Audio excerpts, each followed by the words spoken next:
ان ربک یبسط الرزق لمن یشاء ویقدر، بے شک تیرا رب جس کے لیے چاہتا ہے اس کا رزق کھول دیتا ہے، جس کے لیے چاہتا ہے اس کا رزق تنگ کر دیتا ہے۔ انہ کان بعبادہ خبیرا بصیرا، بے شک وہ اپنے بندوں سے واقف بھی ہے اور انہیں دیکھ بھی رہا ہے۔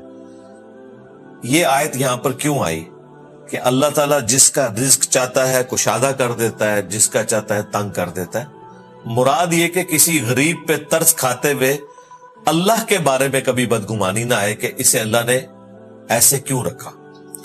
اللہ تعالیٰ غریبوں سے مال لے کر انہیں آزماتا ہے، امیروں کو مال دے کر آزماتا ہے۔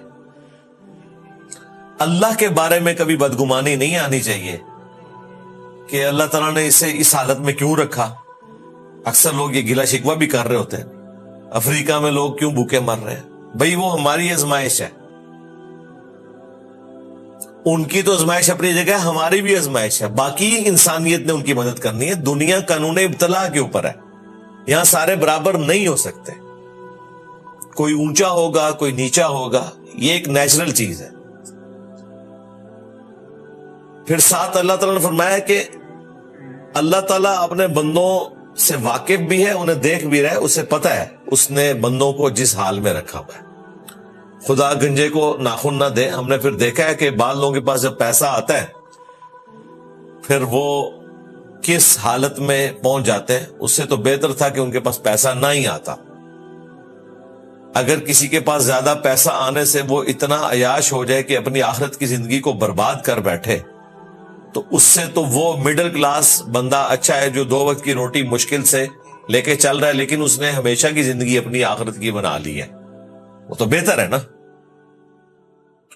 اور یاد رکھیے گا یہ مال اور آخرت کی بربادی یہ آپس میں اس طرح جڑے ہوئے ہیں۔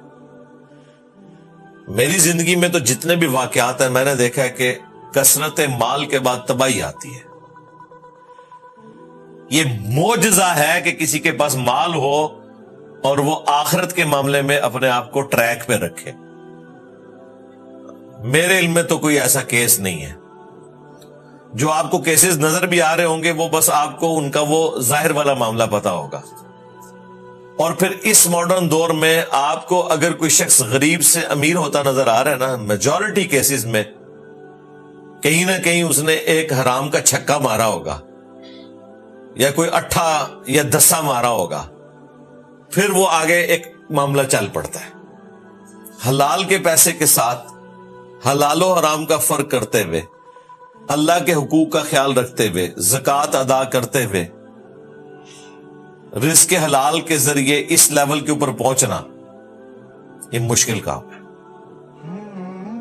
پھر وہاں پر پہنچ کر بھی اپنے آپ کو اللہ تعالیٰ کا باغی نہ کرنا اور اللہ کا حق ادا کرنا یہ بہت مشکل کام۔ آپ کتنے کروڑ پتی ارب پتی لوگ ہیں، ان سے اگر پوچھیں نا کہ آپ کے ایسٹس کتنے ہیں جو کاروبار میں آپ نے کھپائے ہوئے، اب آپ بتائیں کہ آپ زکوٰۃ کتنی دے رہے ہیں، تو وہ آپ کو آگے سے بتائیں گے جی ہم تو حساب کتاب کے بغیر ہی اللہ کی راہ میں خرچ کرتے ہیں، اور وہ حساب کتاب کے بغیر اللہ کی راہ میں یہ خرچ کرتے ہیں کہ سال کے بعد ایک افطاری کروا دیتے ہیں، یا عمرے پہ جاتے ہیں مسجد نبوی میں اعتکاف بیٹھتے ہیں اور وہاں وہ ایک شام کو افطار کروا دیتے ہیں، وہ کہتے ہیں اللہ کی راہ میں ہم نے خرچ کر دیا۔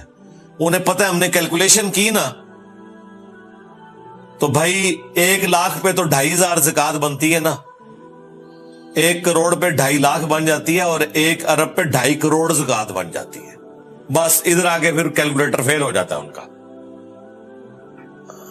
1 کروڑ خرچ کرنا پڑ جائے، 2.5 کروڑ خرچ کرنا پڑ جائے، 5 کروڑ خرچ کرنا پڑ جائے، تو زکوٰۃ بھی لوگ کوئی پوری ادا نہیں کر رہے ہوتے۔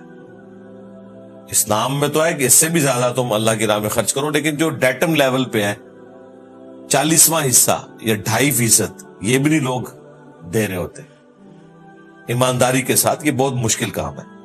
لہذا بخاری مسلم میں جو حدیث ہے کہ اے اللہ محمد اور آل محمد کو بس اتنا ہی رزق دینا کہ ان کی روح اور جسم کا رشتہ برقرار رہے، ان کی سانسیں چلتی رہیں. اس دعا کو آپ ہلکا نہ سمجھیں. نبی علیہ السلام نے یہ دعا اسی لیے کی کہ آپ کو پتا ہے کہ اس کے ساتھ فتنہ جڑا ہوا ہے. پھر نبی علیہ السلام نے پوری امت کے لیے رول ماڈل بننا تھا, اس لیے آپ نے غریبوں کی زندگی کو اختیار کیا, کیونکہ میجورٹی تو فقر کی زندگی گزارے گی. آج بھی دنیا کی 50% سے زیادہ دولت جو ہے وہ 50 بندوں کے پاس ہے, باقی پوری دنیا کی دولت جو ہے وہ ڈسٹریبیوٹڈ ہے. پاکستان میں بھی آپ دیکھ لیں, میجورٹی تو پاورٹی سرکل سے نیچے ہے, بیسک نیڈز بھی ان کی پوری نہیں ہو رہی ہے. اور یہ پچھلے آلموسٹ کوئی 7-8 سالوں میں تو مڈل کلاس بھی اب پاورٹی سرکل سے بھی نیچے چلی گئی ہے. امیروں کی چیخیں نکل گئی ہیں. ہاں, بہت امیر جو ہے وہ فائدے میں, کیونکہ یہ سارے کے سارے سسٹم کے بینیفیشری اس کیپٹلزم کے وہ ہو رہے ہیں. سرمایہ دارانہ نظام, اسلام میں 100% اس کی مخالفت نہیں ہے. ہم سوشلزم کو سپورٹ اس حوالے سے نہیں کرتے.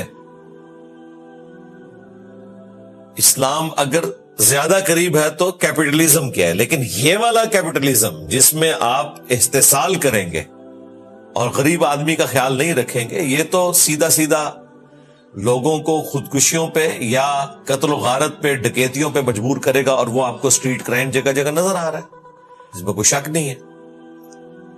بہرحال اللہ کے بارے میں کوئی بدگمانی نہ آئے.